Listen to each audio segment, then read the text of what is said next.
In the autumn of 1887, in the vast, windswept expanse of Pembina County, Dakota Territory, the air carried the scent of curing hay and the metallic tang of impending frost.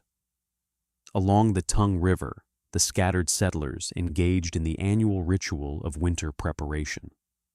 Smoke plumed from the mud and stick chimneys of their cottonwood cabins as they renewed the chinking between the logs, a laborious mixture of clay, river mud, and tough prairie grass.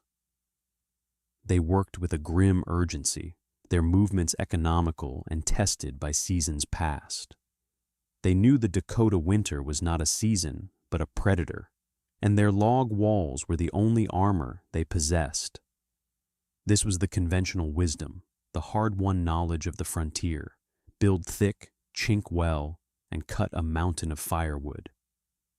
Yet, one man defied this collective understanding. Lars Eriksson, a quiet Norwegian immigrant whose homestead sat slightly apart from the others, engaged in a task that baffled and amused his neighbors. His own cabin, a modest but well-built structure, was already complete, its seams sealed tight. But he was not done. He was building again, erecting a second, flimsier-looking wall of aspen posts and rough-sawn planks that fully encircled his home, leaving a curious gap of about 18 inches between the inner and outer structures.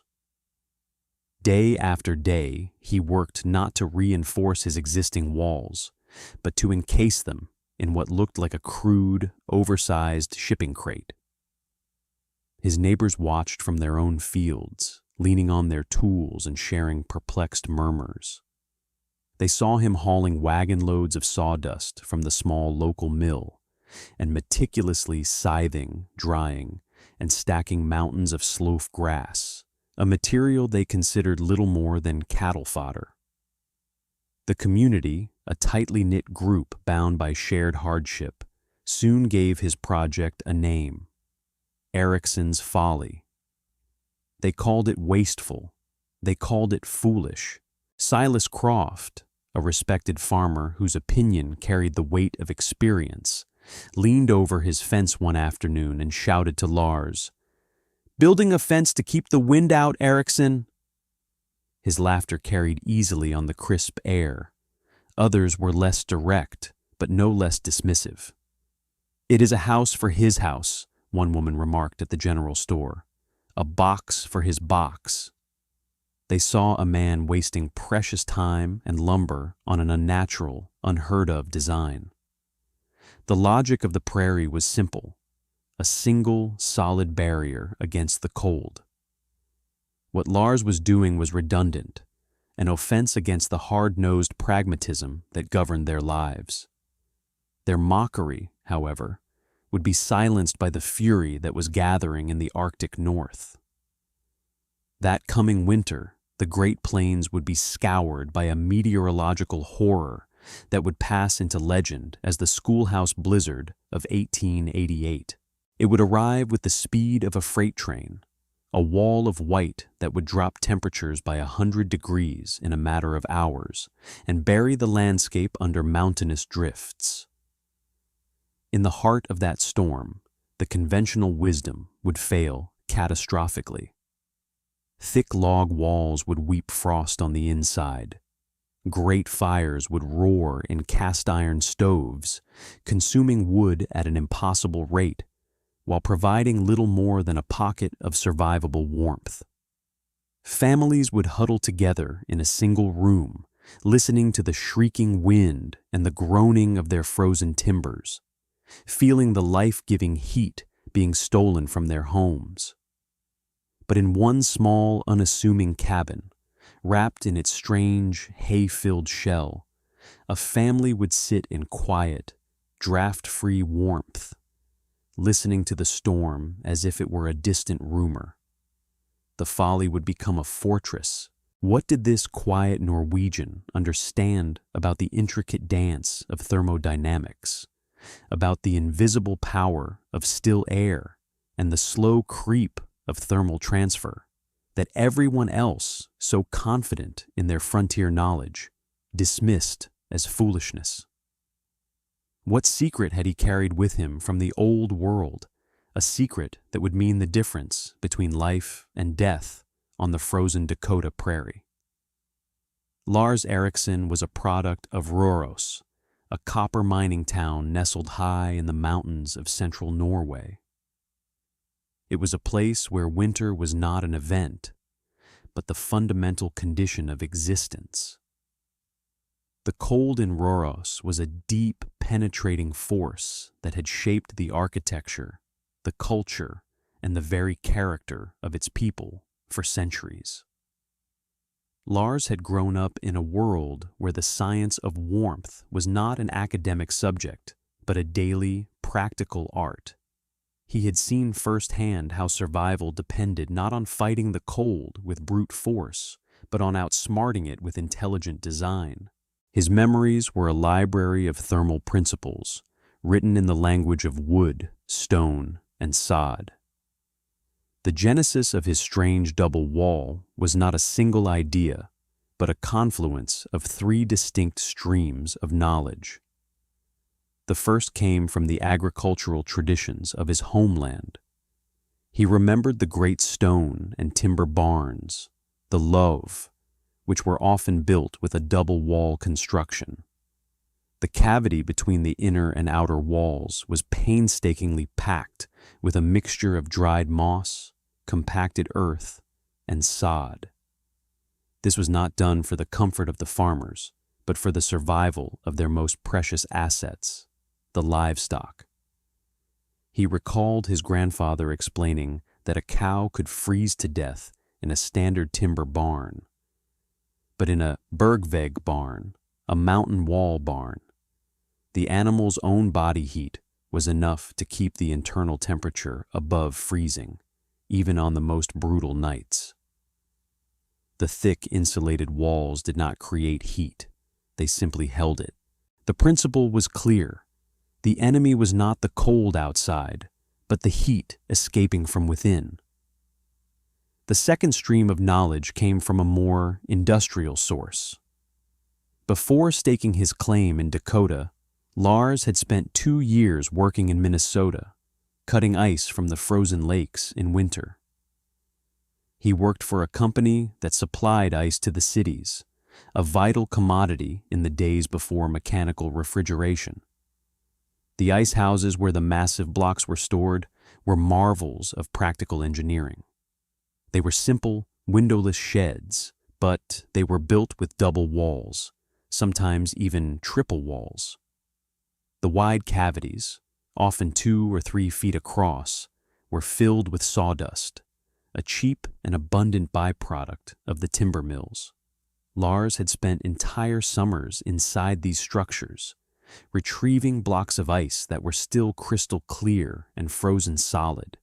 Even as the temperature outside climbed into the 90s, he felt the profound stillness and the deep, abiding cool within those sawdust-packed walls. He understood that the same principle that kept the summer heat out could also keep the winter heat in. The sawdust wasn't magic. Its power lay in the millions of tiny pockets of air trapped between its particles. The third, and perhaps most crucial piece of the puzzle, came not from his past, but from his present.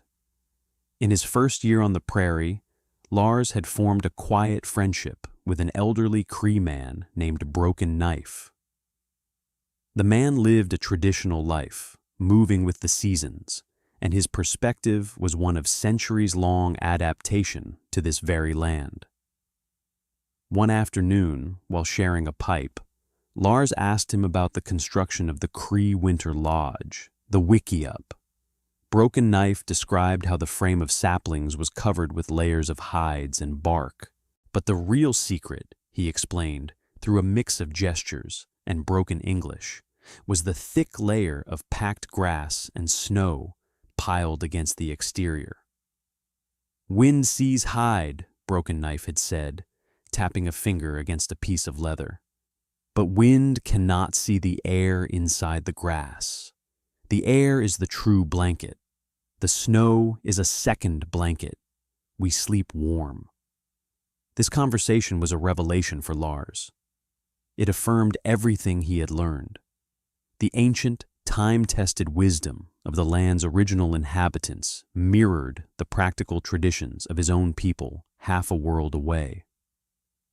The common element was the profound understanding of trapped or dead air. The physics behind Lars's conviction was simple, yet elegant. Heat moves in three ways: conduction, convection, and radiation. A standard log cabin in a Dakota winter was a case study in thermal failure. The fire in the stove radiated heat, warming the air and the objects inside. However, the logs of the walls, being solid, were excellent conductors.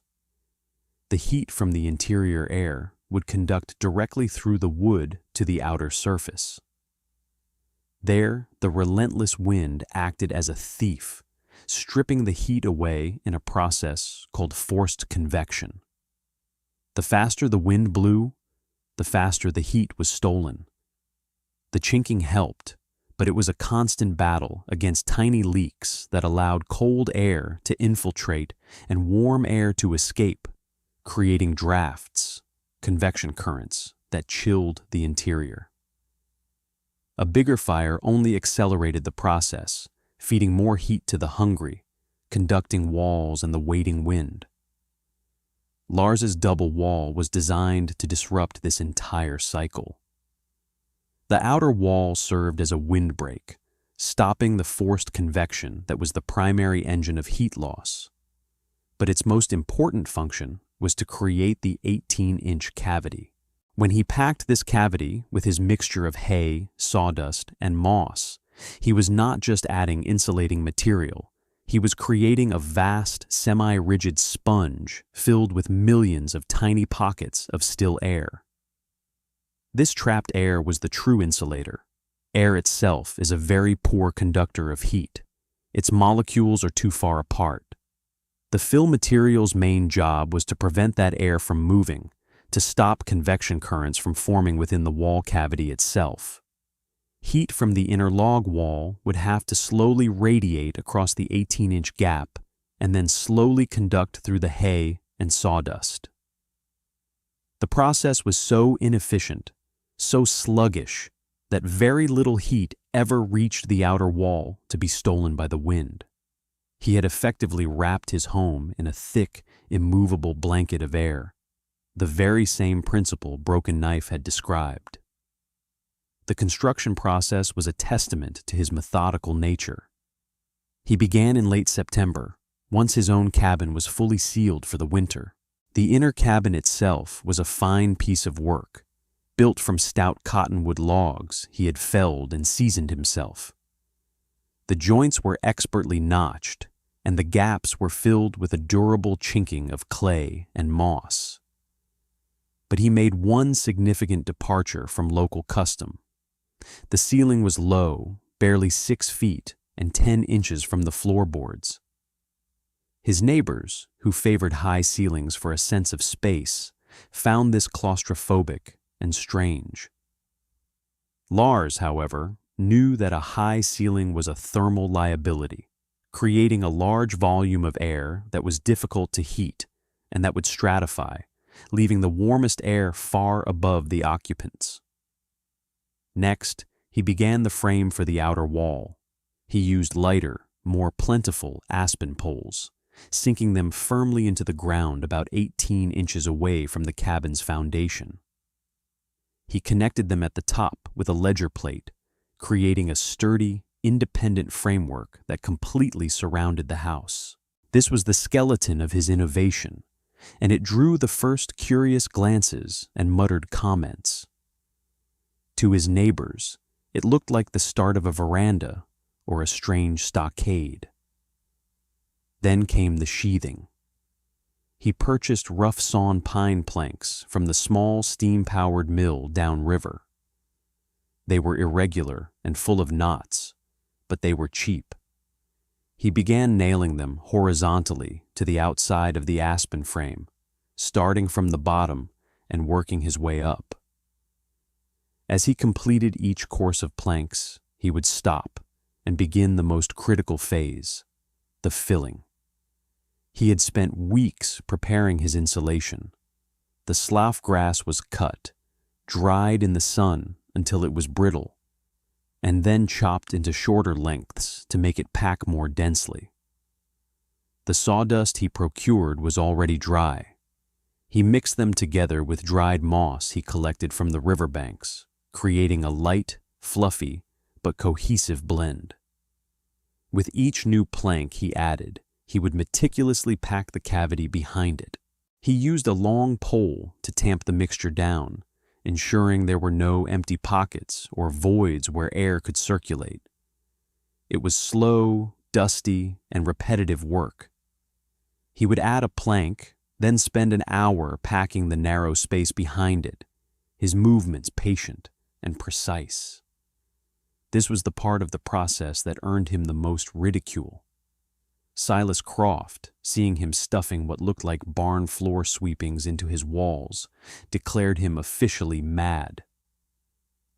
"That's not a wall, Erickson. That's a mouse hotel," he yelled one day, to the amusement of several others. "It'll be a rotten, moldy mess by spring." Silas's argument was rooted in the common sense of his Ohio upbringing. Wood needed to breathe. Sealing it up with damp-holding material like hay was inviting rot and vermin. Lars ignored the commentary. His confidence was not born of arrogance, but of calculation and memory. He knew the wide eaves he was planning would keep the rain and snowmelt from ever reaching the outer wall, keeping the fill dry. He knew the extreme cold of the Dakota winter would freeze any residual moisture solid, preventing mold. And he knew that any mouse intrepid enough to tunnel through 18 inches of densely packed grass and sawdust would be a formidable creature indeed. When Croft confronted him directly, demanding to know why he was wasting his time on such foolishness, Lars simply wiped the dust from his face, tapped the half-finished wall, and offered his quiet, two-word rebuttal. "Still air," he would sometimes add, gesturing to the vast, open prairie. "The wind is the enemy. This wall tells the wind to go around." He finished the outer wall by early November, just as the first hard frosts began to lock up the soil. The final step was to extend the roof. He carefully dismantled the original eaves and built a new, wider roof structure that extended over the new outer wall, creating a generous overhang of nearly 3 feet. This was crucial. The wide eave was like a hat, protecting the entire insulated assembly from precipitation. It ensured the hay and sawdust would remain bone dry and thus effective. To his neighbors, his once tidy cabin now looked squat and bulky, like a mushroom hunkered down against the earth. It lacked the proud vertical lines of their own homes. It looked strange. It looked unnatural. It looked, to them, like a folly. But Lars Erickson, looking at his completed work, saw not a folly, but a fortress built not of stone, but of science. The 12th of January, 1888, dawned with a deceptive calm. The temperature was mild for a Dakota winter, hovering just below freezing. A light snow had fallen overnight, blanketing the prairie in a pristine layer of white.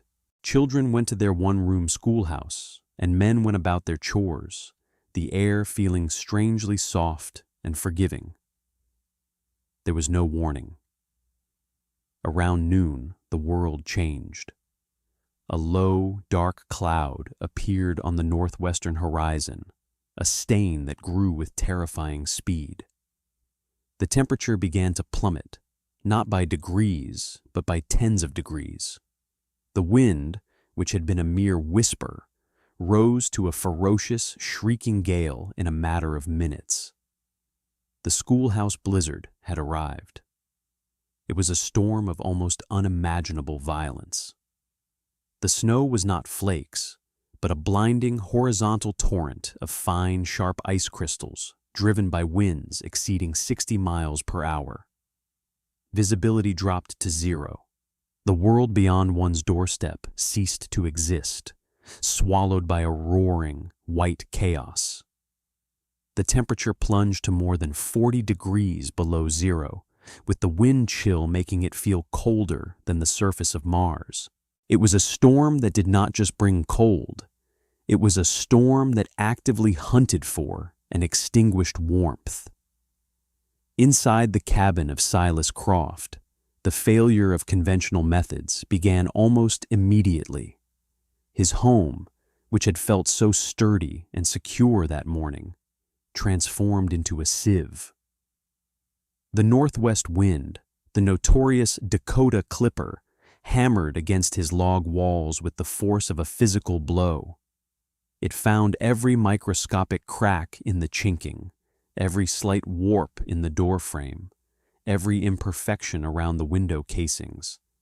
Icy drafts sliced through the main room like razors. The high ceiling that Silas had been so proud of, designed to give a sense of airy spaciousness, now became a deadly liability.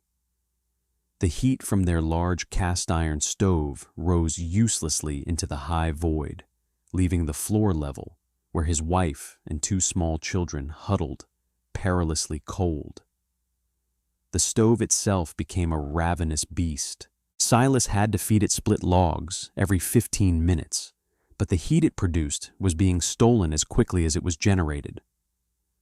The log walls, conducting the interior warmth to the hyperconvective wind outside, were sheathed in a thick layer of frost on the inside. To touch a wall was to feel a deep, energy-sapping cold that seemed to pull the warmth directly from one's fingertips. The water barrel in the corner, 6 feet from the stove, froze solid within 2 hours. The woodpile, located just 10 feet from the cabin door, became inaccessible, buried under a drift that grew higher than the roofline. Silas had brought in what he thought was a day's worth of wood. It was gone by evening. He began to look at his furniture with a desperate, calculating eye. His fortress was failing. The predator was inside. 10 homesteads downriver, the atmosphere inside Lars Eriksson's cabin was from another world. When the storm hit, Lars calmly checked the latch on his door and added a single, medium-sized log to his small, efficient stove. The roar of the wind was a distant, muffled sound, a beast raging against walls it could not breach. The outer sheathing of his double wall took the full kinetic fury of the blizzard, deflecting the wind and absorbing its impact. The 18-inch layer of packed insulation and trapped air created a thermal buffer zone of immense power. There were no drafts. The air inside was perfectly still. The inner log walls of Lars's cabin were cool, but not cold. They were not weeping frost. The low ceiling, which his neighbors had mocked, now proved its worth, keeping the radiant heat from the stove concentrated in the modest living space. The family, Lars, his wife Anya, and their infant son, lived in a small bubble of consistent, comfortable warmth. Anya sat in her rocking chair, knitting, the click of her needles a peaceful counterpoint to the storm's distant howl. The baby slept soundly in his cradle, untouched by the thermal violence unfolding just a few feet away. The stove required only a single log every hour or so, burning with a steady, clean flame. The heat it produced stayed inside the thermal envelope Lars had so carefully constructed. The Folly was performing exactly as its builder had designed it to. It was a sanctuary of stillness in a world of furious motion. Vindication for Lars Eriksson was not an emotional outburst, but a series of quiet, empirical observations. As the storm raged through its first night, he lit a tallow candle. He walked slowly around the small room, holding the flame near the edges of the single window and the cracks of the door. The flame stood perfectly erect, not even a hint of a flicker. There were no drafts. He then checked the German-made thermometer he had hung on the interior wall, far from the stove.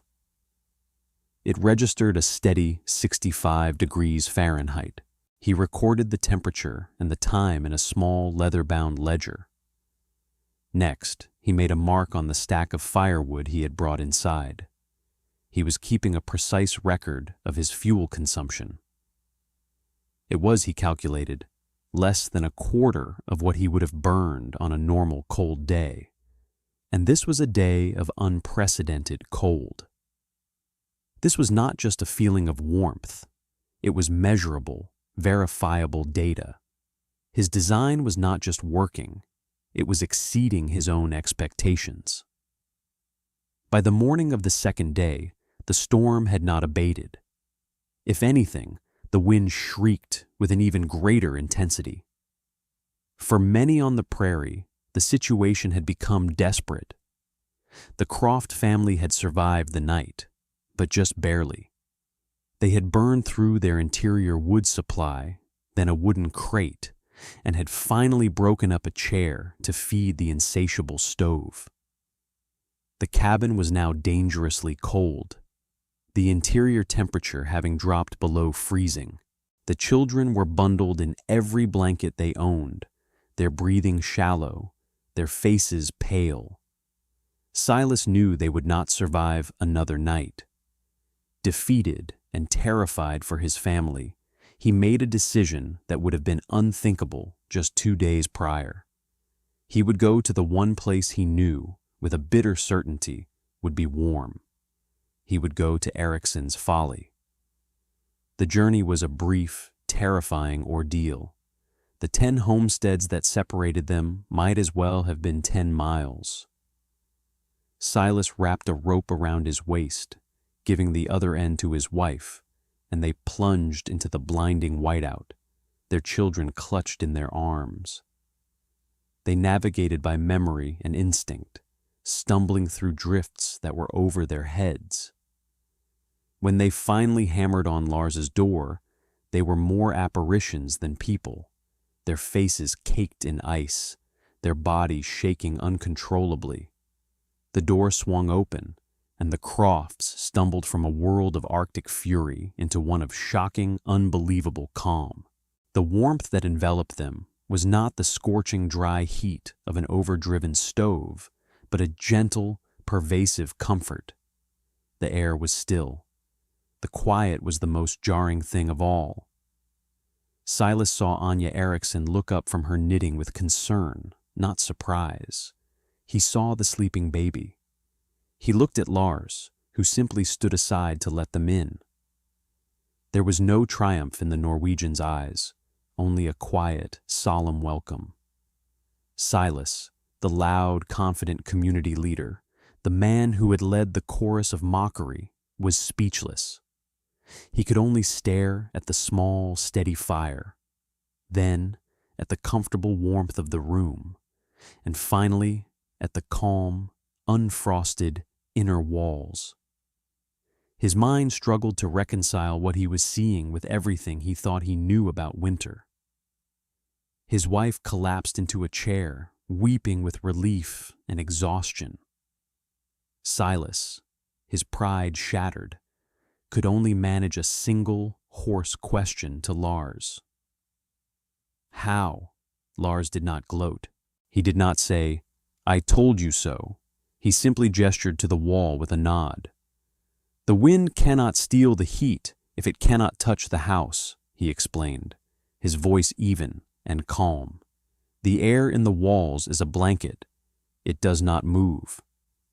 Later that afternoon, another family, the Millers, arrived in a similarly desperate state, their youngest child suffering from severe frostbite. Lars and Anya took them in as well, their small cabin becoming a crowded but life-saving ark in the frozen deluge. The former skeptic sat huddled in the warmth, listening to the quiet crackle of the fire, the truth of Lars's wisdom soaking into them more profoundly than the heat itself. Silas Croft ran his hand over the smooth, cool wood of the inner wall. He felt no draft, only a solid, reassuring stillness.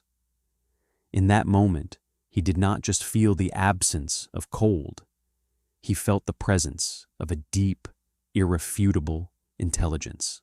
When the great blizzard finally broke on the third day, the sun rose on a transformed world, a landscape of sculpted, frozen waves. The story of the survival of the Croft and Miller families and the impossible warmth of the Erickson cabin spread through the devastated community with the speed of a prairie fire. It was no longer Erickson's folly. It was now Erickson's wall, or, more simply, the Norwegian method. The ridicule was replaced by a mixture of awe, gratitude, and a deep, humbling curiosity. Silas Croft, his family safe and his worldview irrevocably altered, became the most fervent advocate for Lars's design. At the first town gathering after the storm, held in the still-damaged schoolhouse, he stood before his neighbors and publicly recounted his family's ordeal and their rescue. He spoke of the drafts, the ravenous fire, the bone-deep cold in his own well-built home. Then he described the miracle of the Erickson cabin. It was not a miracle, Silas concluded, his voice heavy with emotion. It was engineering. It was knowledge. It was something we all laughed at, and it was the only thing that truly worked. He then turned to Lars, who was standing quietly at the back of the room, and formally asked if he would explain his methods to them all. Lars, a man unaccustomed to public speaking, was hesitant, but he felt a duty to share what he knew. He did not give a speech. Instead, he knelt down and, using a charred stick, drew a simple diagram in the dirt floor of the schoolhouse. He drew two squares, one inside the other. He drew wavy lines for the wind, showing how they struck the outer wall and went around. He drew dots in the space between the squares. "Dead air," he said, pointing to the dots. "Like the bird's feathers, like the fur of the fox. It holds the warmth, the filler, the grass, the sawdust. It is only there to hold the air still." He answered their questions with simple, direct language, explaining the importance of the low ceiling and the wide eaves. He was not a teacher, but a craftsman sharing the secrets of his trade. That summer, a revolution in architecture took place along the Tongue River. A half-dozen families, led by Silas Croft, embarked on the ambitious project of retrofitting their homes. They spent their summer months not breaking new land, but building the Erickson Wall around their existing cabins. It was a communal effort. Lars moved from homestead to homestead, offering quiet advice and guidance. They learned to set the posts, to sheathe the walls, and, most importantly, to pack the insulation tightly. They used whatever materials were abundant. Some, like Silas, used a mixture of sawdust and straw. Others, farther from the mill, used only prairie grass. One family, whose land was particularly loamy, even packed the cavity with a dry mixture of sod and moss. The specific material was secondary to the principle: create a thick, continuous barrier of trapped, unmoving air. The following winter was a cold one, though not as severe as the year of the Great Blizzard. It was, however, the ultimate test of the newly adopted design. The results were immediate and astounding. Families that had once struggled to keep a single room warm now found their entire cabins comfortable. Silas Croft recorded his wood consumption meticulously. He used less than half the wood he had burned in previous milder winters. The local physician, a man who usually spent the winter months treating frostbite and respiratory illnesses, noted a dramatic decline in his patient load. The vulnerable, the infants, and the elderly thrived in the consistent, draft-free warmth. The children played on the cabin floors without fear of the chill. The Norwegian method was no longer an experiment. It was the proven standard for survival and comfort on the Dakota prairie. The quiet wisdom of one man had fundamentally improved the health, economy, and resilience of an entire community. The legacy of Lars Eriksson's innovation did not remain confined to his small corner of Pembina County. The local school teacher, a young woman named Eleanor Alcott, who had been one of the curious observers of Lars's work, had been deeply impressed. She had taken copious notes during his explanation at the schoolhouse, documenting the principles and the construction details. She wrote a long, detailed letter to her brother, an engineering student at the University of Minnesota, describing the Prairie Wall and its dramatic success during the blizzard of '88. Intrigued, her brother used her notes to write a paper for a university bulletin on vernacular architecture, titling it A Practical Application of Thermal Insulation Principles in Frontier Dwellings. The article, which credited the design to an unnamed Norwegian settler, stripped the story of its human drama but preserved its technical essence. It was one of the first documented accounts of super-insulated construction in the region, a piece of practical knowledge beginning its slow journey into the formal record of building science. Modern building science would, of course, unequivocally validate every aspect of Lars Eriksson's design. He had, through tradition and keen observation, created what is now known as a super-insulated wall assembly. The 18-inch cavity filled with organic matter was a direct precursor to modern insulated walls filled with fiberglass, cellulose, or foam. The core principle, using a low-density material to trap air and prevent convection, is precisely how modern insulation works and is measured in R values. His outer wall acted as a rain screen and a windbreak, protecting the more vulnerable inner structure. Crucially, his design eliminated the problem of thermal bridging, the process by which heat rapidly conducts through the solid wood logs or studs of a conventional wall. By creating a continuous exterior jacket of insulation, he had built a far more efficient structure than even a modern, standard stick frame house. His insistence on low ceilings demonstrated a perfect understanding of heat stratification and the importance of keeping radiant heat within the occupied zone, a key principle in today's passive house and energy-efficient building standards. The story of Eriksson's folly is more than a historical anecdote. It is a parable about the nature of wisdom. It illustrates the perennial conflict between established, but sometimes flawed, convention, and the quiet truths discovered through practical experience and observation. The settlers on the Tongue River were not foolish. They were following the rules that had worked for them in the less extreme climates of Ohio, Illinois, and New York. Their failure was a failure of adaptation, a refusal to believe that their hard-won knowledge could be insufficient for a new and harsher environment. Lars Eriksson's triumph was a triumph of humility and empirical evidence. He trusted the lessons of his ancestors, the evidence of the ice house, and the wisdom of the land's indigenous people over the loud, confident mockery of his peers. He demonstrated that survival is rarely a matter of applying more force, a bigger fire, a thicker log, but is often achieved through a more intelligent and elegant design. In the unforgiving arithmetic of a Dakota winter, where every calorie of heat was precious and every draft a potential threat, a simple, unassuming wall of dried grass and silent, unmoving air proved to be a more formidable fortress than the thickest log or the hottest fire.